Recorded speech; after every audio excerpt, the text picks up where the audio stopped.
শুভ দুপুর বন্ধুরা, প্রত্যেক দিনের মতো রান্নাবাড়ির দিকে চলে আসছি। তো দেখো কি রান্নাবাড়ি করতেছি বন্ধুরা। এখানে বেগুন দিয়ে ঝিমা শাক ভাজা করলাম,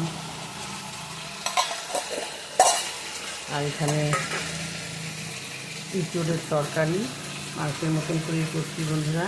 তো এটাতে চিংড়ি মাছ দিই নেই, তার কারণ আমার ছেলে কোনো মাছ খায় না, সেই কারণে এটা আলাদা তুলছি আগে, তারপরে এই যে এইটা করছি তোমার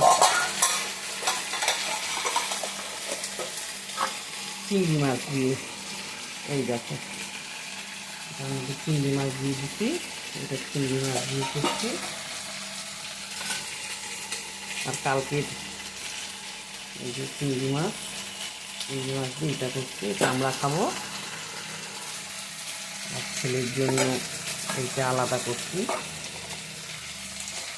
আর এখানে বসেছি থেকে আলু ভাজা হচ্ছে। কালকে বড়া দিয়ে করলা আলু বেগুন দিয়ে পিঠার তরকারি আছে ফ্রিজে, এগুলাও খেয়ে নেব। এই যে আলু ভাজাটা হোক, হলে আমরাও খাওয়া দাওয়া শুরু করবো।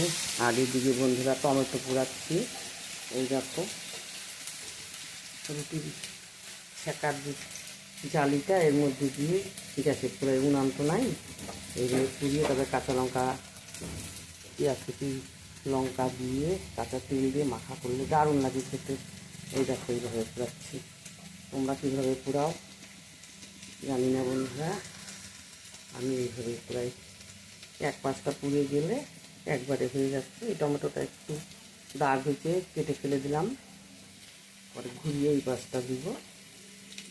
আমি এইভাবে টমেটো পুরি, উনানে পুড়লে বেশি স্বাদ হয়, কী করবো এখন উনান যেহেতু নাই, গ্যাসেই পোড়াতে হয়, এইভাবে পুড়াচ্ছি। সবাই ভালো থেকে সুস্থ থেকে বন্ধুরা।